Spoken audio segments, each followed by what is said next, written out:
I'm reminded of when I really first learnt about the generosity of practice, and that was, gosh, I feel like I need my sunglasses.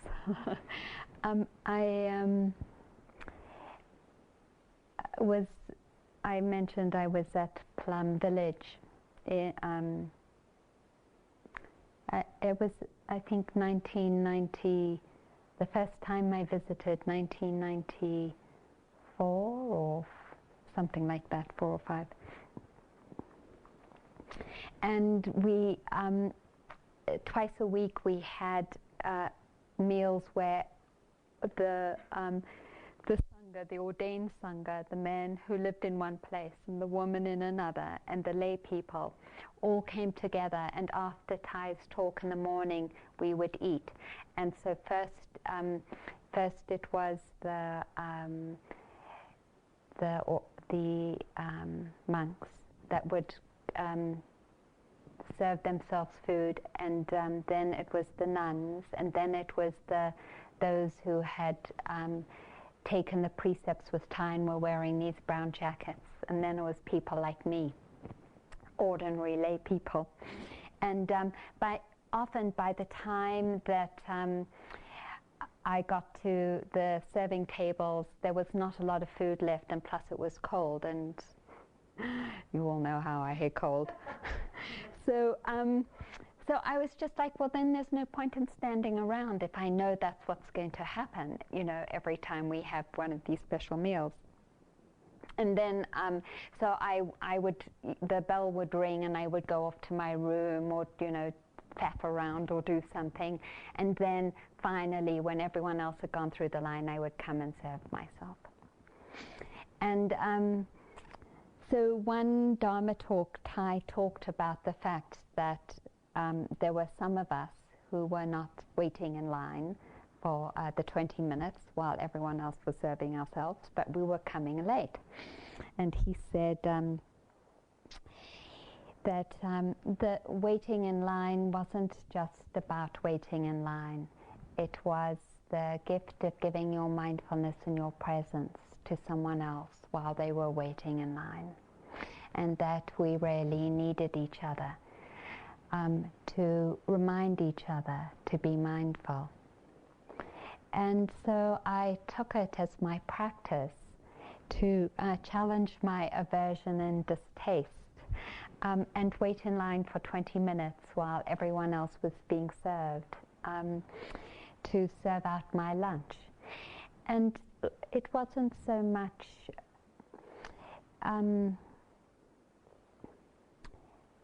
I came to see in that practice that it actually wasn't so much about the food or waiting in line, but it really was beginning to appreciate that invitation that Thai gave more and more deeply, to see the profound gift that we give each other by our practice, the profound gift we give each other by turning up, the profound gift we give each other by making the effort. In fact, the Buddha said, in talking about generosity, he said that the greatest gift we can give each other, and this is so interesting, when I first read it in early on in my practice, because I never would have thought of it then, that it wasn't huge amounts of money. If any of us here happen to have millions of dollars, that wouldn't be the greatest gift, nor if any of us here happen to be royalty and had exquisite jewels, or happen to be like Ted Turner and have thousands of acres in Montana and radio shows or TV shows or whatever, just different ways of thinking about wealth. He said the greatest gift that we could give each other was the practice of the 5 precepts.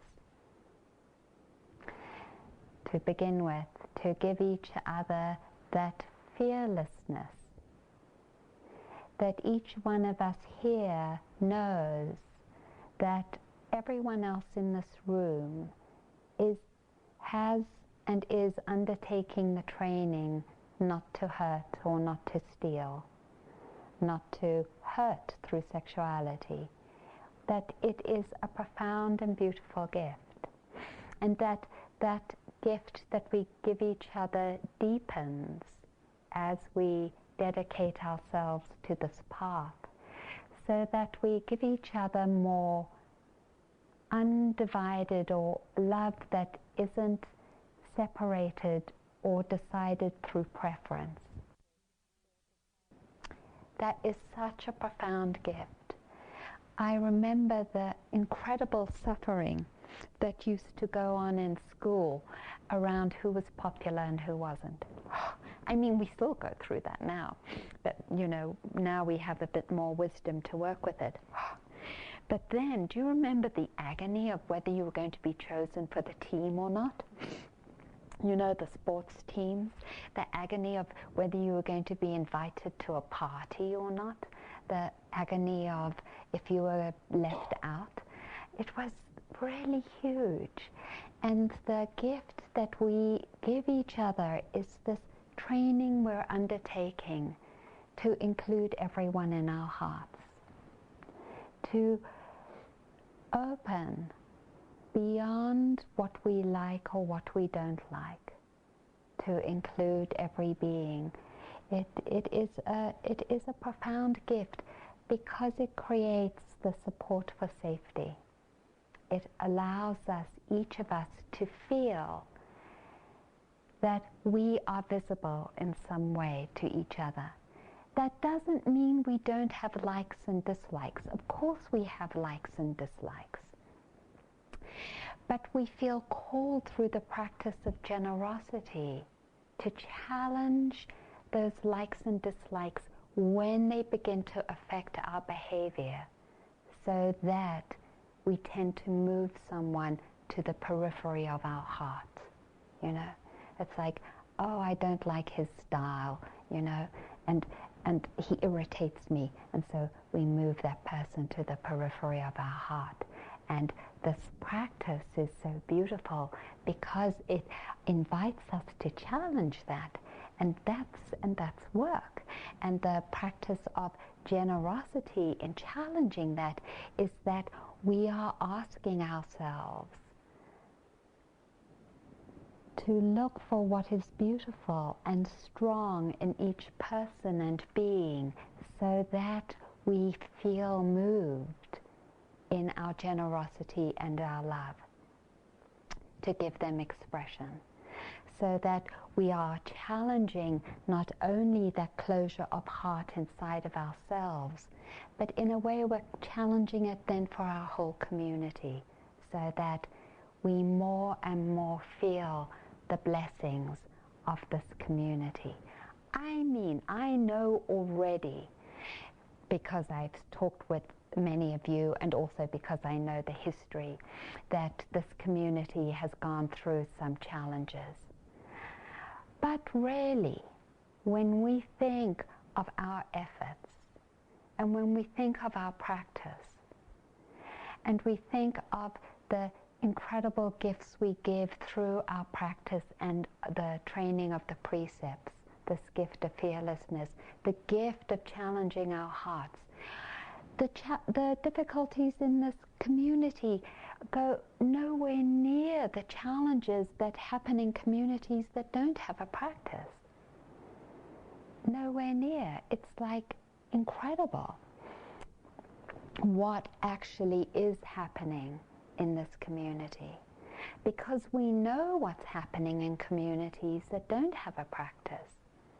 We know that they're at war. There is war all around the world. War where people are making bombs and carrying them, and not only blowing themselves up, but blowing innocent citizens up. So when we see that and then we come back and reflect on it, we think to ourselves, wow, I really begin to see the profound blessing that my practice gives my community.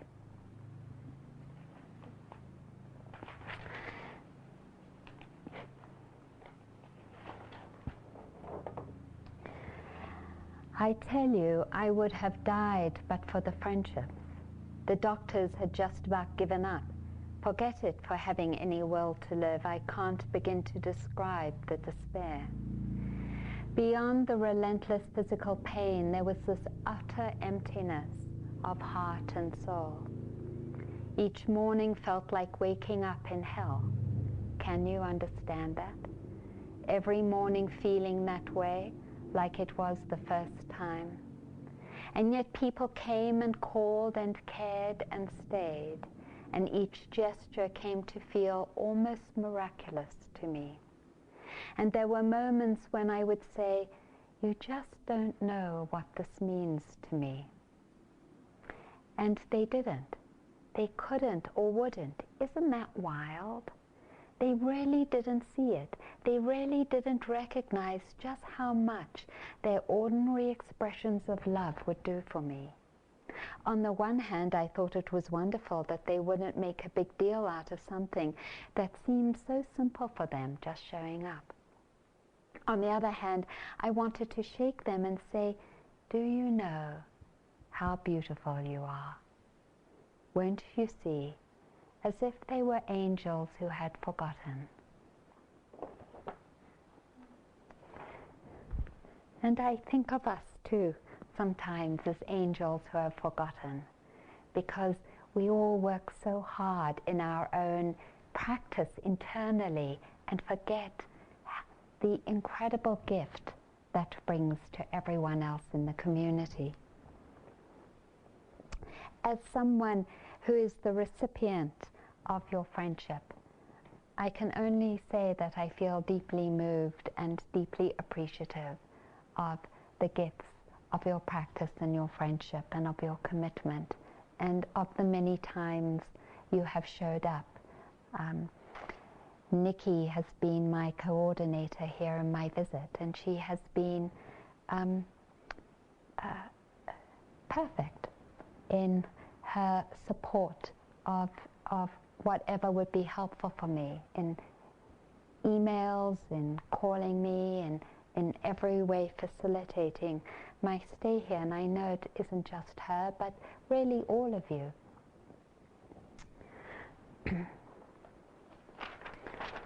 This, I don't know if you can see that well. Maybe I'll put some things behind it.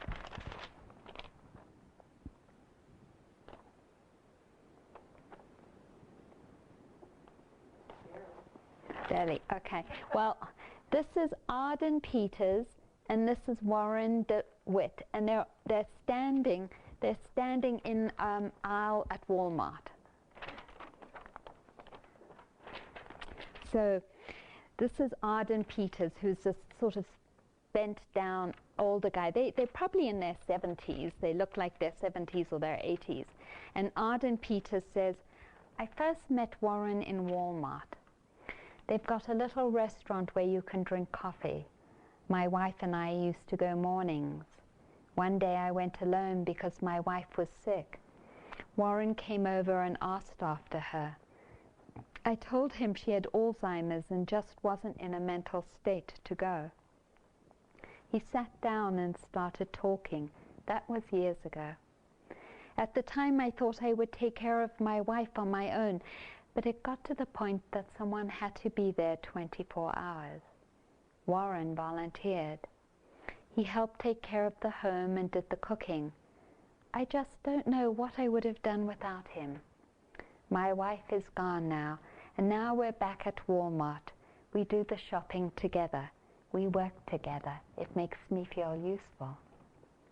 Warren DeWitt says, that's Walmart, where we met 3 years ago.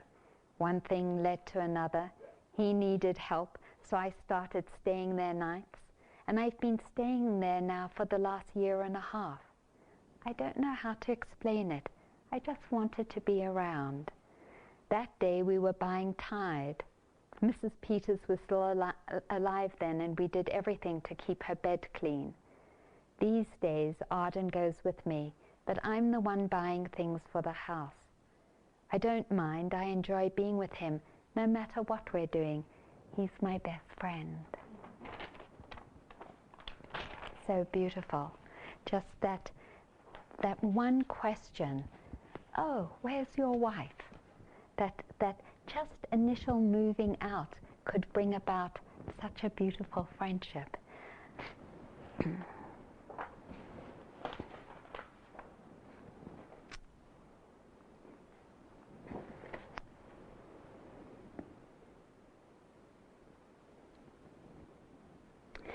So the Buddha said when we contemplate giving, that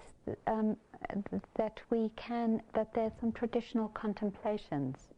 One is that when we die, we can't take our possessions with us. Secondly, and perhaps even more importantly, that wholesome and skillful actions bring good results.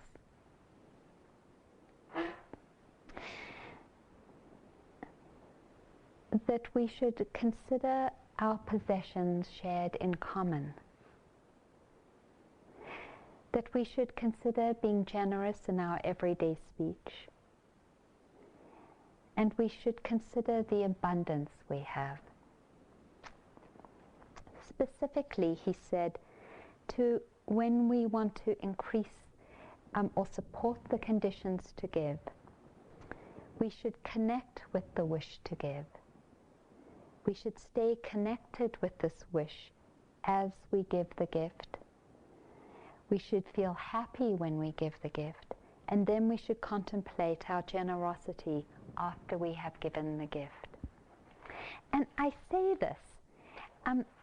this because this kind of goes against what we've been taught. Well, it's sort of like what we've been taught is you give and you don't talk about giving and you don't contemplate the fact that you've given, because then you're going to feel, then it seems like you're being too proud. But this is what the Visuddhimagga says. It said, so it is said, when a person is truly wise, her or his constant task will surely be the recollection of her or his giving. Isn't that beautiful?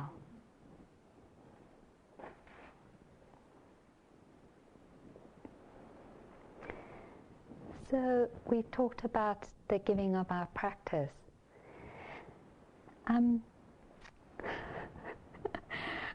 I recently went to a workshop in nonviolent communication by Marshall Rosenberg. I know I've said this to some of you. I love nonviolent communication. I love it second to the Dharma. I think it's radical and revolutionary, and I support all of you to go on the web immediately and to download stuff on nonviolent communication. Anyway, that's a byline.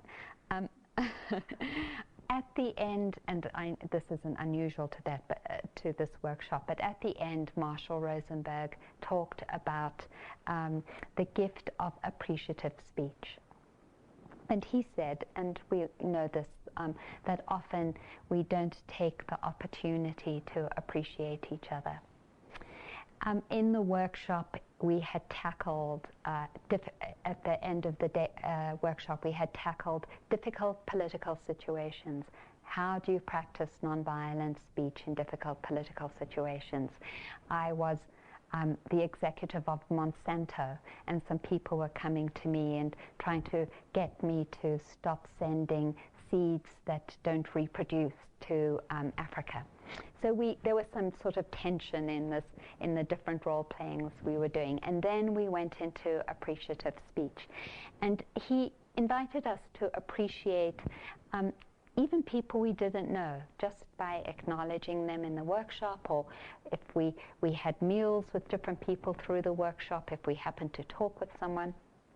And I'm saying this because it struck me so profoundly, the change in energy from doing the exercise we were doing to people going around and saying thank you to each other. The previous day I had seen someone standing alone and had gone up to her and said something which I can't even remember now. And she had come up to me right afterwards and said, and I didn't know this, I was sort of feeling kind of lonely standing there by myself and I wasn't sure what to do. And you just came over and said hi, and I wanted to say thank you. And it was such a beautiful moment, because even though I didn't know this woman and I wasn't going to see her again, in that moment we felt such a deep friendship with each other. And that's what appreciation does. And the Buddha says that this is one of the greatest gifts we can give in our speech, is appreciation. Speech that is kind and loving and appreciative. So another gift we can give, and we've been practicing this today, is the gift of sharing the merit. That we understand that whatever we cultivate in our practice we can give away. But more than that, we can actually share the merit almost continuously through what we receive and what we acknowledge in our lives. So I have two stories about showers, because I love water. I'm a water baby, and so whenever anyone mentions water or showers, my ears perk up. The first story is from Evelyn Eaton, who most of you know I trained with. She was my first spiritual teacher, a part Native American Indian pipe woman, and I trained with her in a Lone Pine on the other side of the Sierras in California. And she said that whenever she was under a shower, that she would take the water and sprinkle it out and send blessings with that sprinkle to all the animal beings and plant beings and spirit beings in the world. Every time she had a shower, she shared the blessings of that shower. And the Dalai Lama's blessing was to acknowledge in showering that every time he used water, he was actually supporting the damming of wild rivers. And so he said even when he was in a place where there was plenty of water, he had very short showers, because he wanted to make sure that some rivers ran wild and free. So beautiful. That's a different way of sharing the blessing.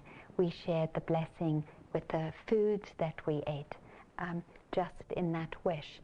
I know that you, for those of you who are oldie moldies, you've heard so many times that refrain, that if we knew the blessings and the merit and the healing of sharing a meal with another, we would never eat without inviting someone to our table. So beautiful. For those of you in the Jewish tradition, that is a practice of the Sabbath, that you don't ever have a Sabbath without inviting someone to your Sabbath table. Luckily for me, I happen to be one of those people that gets invited a lot. I get to experience the blessings of that.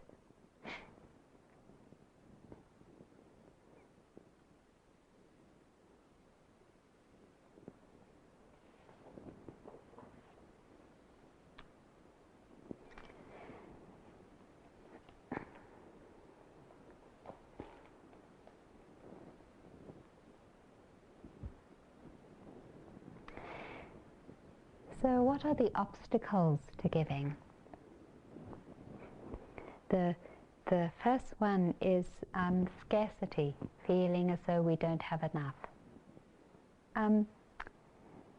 Why would scarcity always be deluded?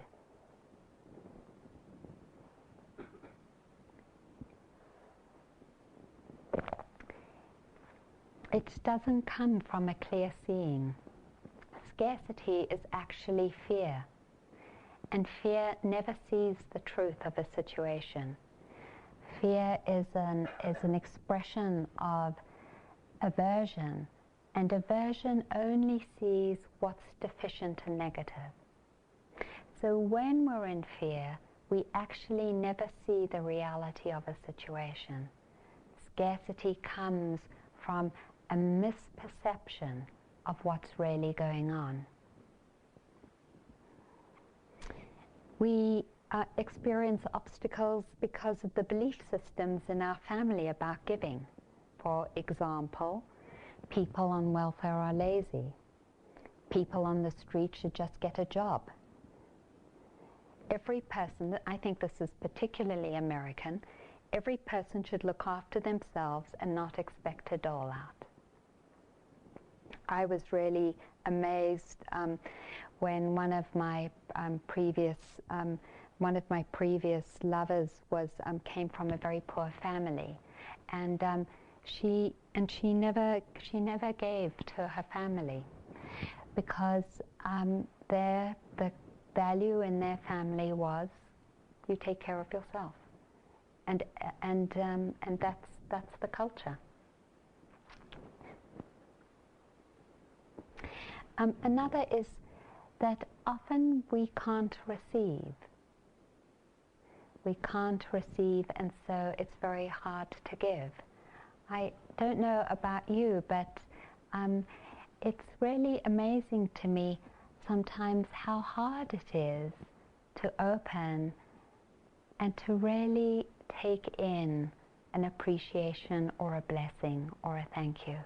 I notice myself how easy it is to deflect it and not to really take it in as a nurturance.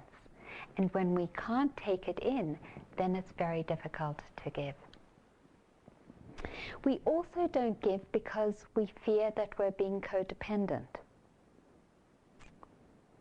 We feel that our giving is somehow part of the feeling inside of ourselves that we're not good enough, that it's an expression of our own inadequacy, and because we feel inadequate, we feel compelled to give as a way to feel adequate.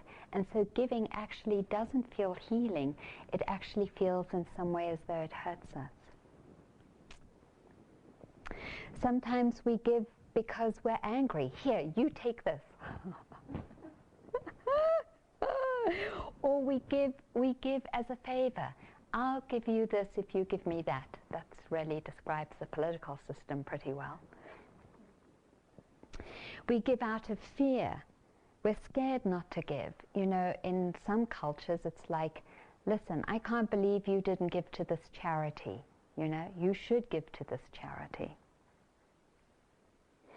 For I notice I belong to the UU church, and you know, and I notice how sometimes, you know, the plate goes round and everyone's looking, you know, to see how much did you give.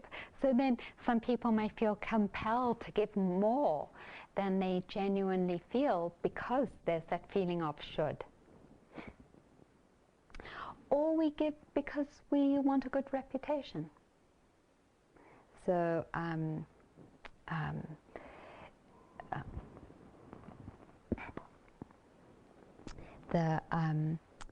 the deepest reason we don't give is because we are blinded into the delusion or blinded into the dynamic that holding on is what takes care of ourselves. Clutching or holding on is the way that we love ourselves, is the way that we protect ourselves. And it's so seductive, isn't it? It's so seductive. And yet, there is this invitation that says the more we let go, the more we actually create karmic conditions for wealth. That generosity is the condition for great wealth. We don't know when that wealth will come. It might not even come in this lifetime. But the Buddha is very clear on this. He says virtue creates the conditions for comfort and wealth in our lives. And so the very thing we feel we should do to take care of ourselves, you know, is actually bringing about poverty. quite profound. Here's one of my favorite stories about clinging and letting go. Since I cannot clean my own house, it has become to some extent no longer my own house. It has slipped from my control, a very good thing, since Celia takes far better care of it than I would have done in the days when my arms and legs still worked. She cleans between all the buttons on the antiquated push-button stove, so that our fingers no longer stick and release with a schloop every time we want to go from hot to warm. She keeps the sliding glass door so clean that after my daughter walked through and shattered it, we had to paste a hedgehog decal onto the new one to ward off further incursions. But she does not know where things belong, like the fish-shaped soup tureen on the sideboard. Although this should be placed sideways, she invariably points its pouty face out into the room. At first, I turn it back after she left. Later, when I got too weak, I'd simply look at it and fret at length. Simply look at it and fret. At length, insight struck. Oh, wait a minute. Whose fish is this anyway? It's mine, I know. When my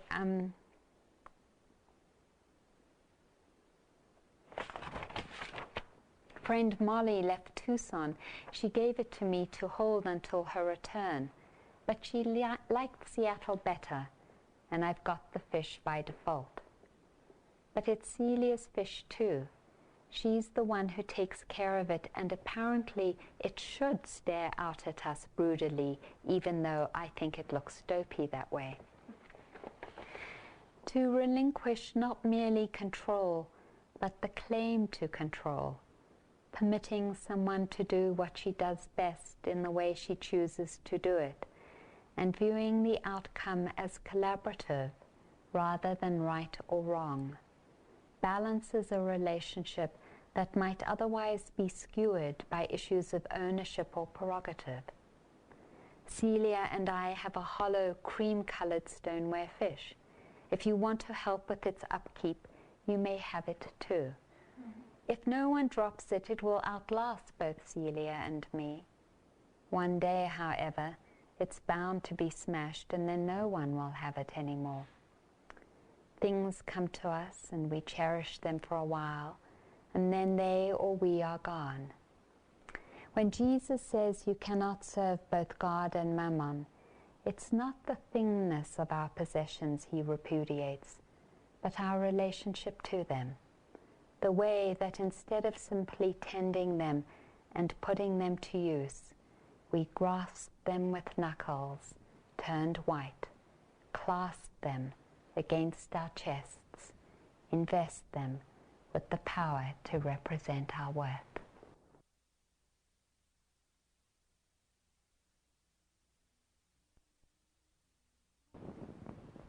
I really am appreciative of one of the traditions that is so central to the Mahayana and Zen lineages, and that is the tradition of the Bodhisattva. Not only because of the obvious blessings of that practice, but because of what it does for us in our own individual practice. And I've really watched a shift in my own practice over the years as more and more that has become a calling for me, which is to practice for others and not just for myself. And what that means as I encounter difficulties in my own practice. Because before, the tendency was, oh my God, you know, here I am again working with X, Y, and Z, or oh, this is being so long and tedious, and when is it going to stop? Or, you know, the usual aversions that we get caught up with in our challenge, in our practice. But when we're able to dedicate our practice deeply to the welfare of others, when we encounter difficulties, it's not so bad, because we know that the difficulty is held in the generosity of giving, and somehow it breaks the contraction that's part of the difficulty. Here's a story just about that. My next door neighbor Jesse died at home of colon cancer 25 years ago. When I visited him just days before he died, he explained, pointing to the bottles and hypodermic needles arranged on his bedside table, that because he was a physician, he was in charge of his own pain control. "This is morphine," he said, "and I give it to myself when the pain gets too terrible." He paused and looked at me as if considering whether or not to go on. "Sometimes," he said, "I think about killing myself. I could, you know, it would be easy. I could just take too much morphine. Each time I get ready to do it, though, I think of someone else I need to tell something to. I have a friend in Atlanta with a new business, and I have some good ideas for him. And my nephew in LA has marriage problems. I think I could help him. Sometimes I can't think of one more thing I need to do, but then I think I might, so I don't do it." I recall that as Jesse and I visited, I was thinking about how kind he was to be remembering his friends and their needs in the last days of his own life. I still remember him as kind, of course, but now I also think Jesse was very lucky. What a relief it must have been for him to fill his mind with ideas about what he could do, rather than with the sad stories about dying.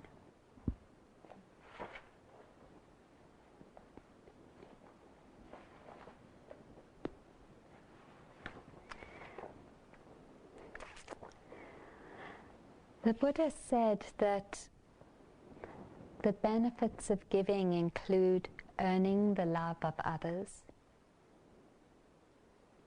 cementing friendships, winning the sympathy of others, our good reputation spreads, we can attend gatherings with confidence, we win popularity, noble people want to associate with us.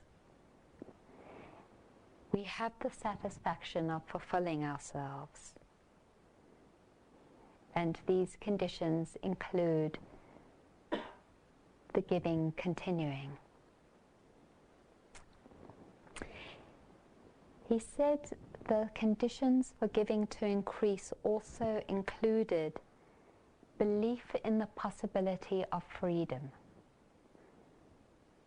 and continually taking refuge in the Buddha, Dharma, and Sangha. Because when we believe freedom is possible, then we know that giving increases the possibility of freedom. We continue to give. When we know that our whole life is dedicated to the healing of our being and the healing of the world, then we know that giving is an essential part of that, and giving becomes not just a practice, but giving is an expression of our being. Here's another way to talk about it.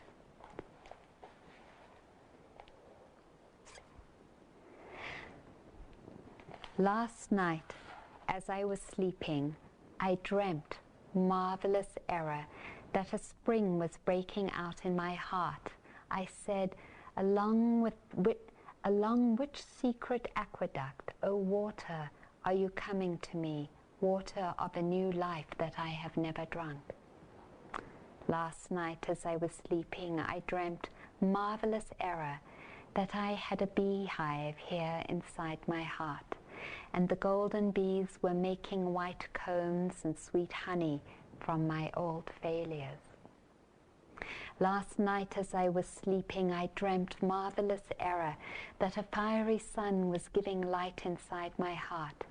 It was fiery because I felt warmth as from a hearth, and sun because it gave light and brought tears to my eyes.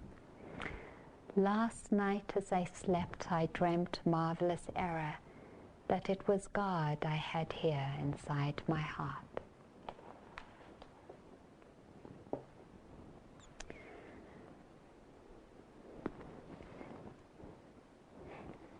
When we come to see that we are God or angels or Buddha nature,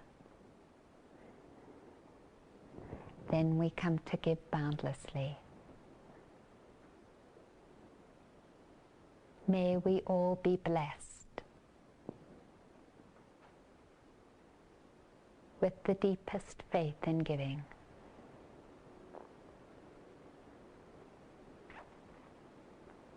In this way, may all the places where our hearts are bound and constricted be relieved. May giving support the unfolding into freedom.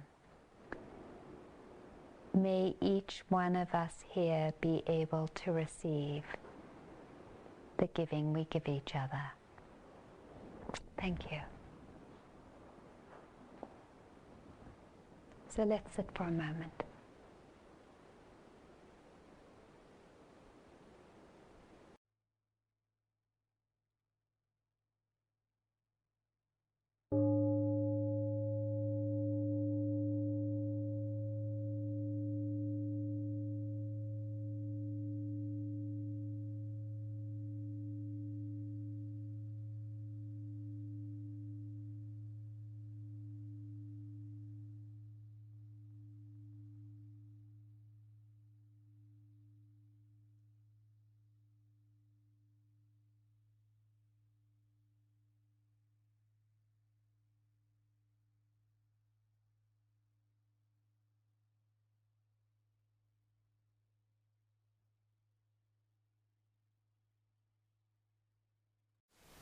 Thank you for listening. To learn how you can support the teachers and Dharma Seed, please visit dharmaseed.org/donate.